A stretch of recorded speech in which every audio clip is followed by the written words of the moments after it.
చాలా దూరం నుంచి వచ్చాను, నాకు ప్రసాదం పెట్టండి.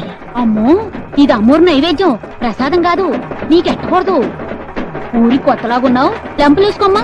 అయ్యో బాగుంది, దూరం నుంచి వచ్చాను, ఆకలని అడిగితే లేదంటారేంటి? చూడమ్మా పెద్దావిడ, అది అమ్మోరు నైవేద్యం, ఇది ఇంకా నా చేతిలోనే ఉందిగా, ఇది నైవేద్యం కాదులే, తీసుకొని తిను. అమ్మా, అమ్మోరు తల్లి, నేను చేసే తప్పైతే నన్నేమైనా చెయ్యి, తీసుకోమ్మా పెద్దావిడ, తీసుకో.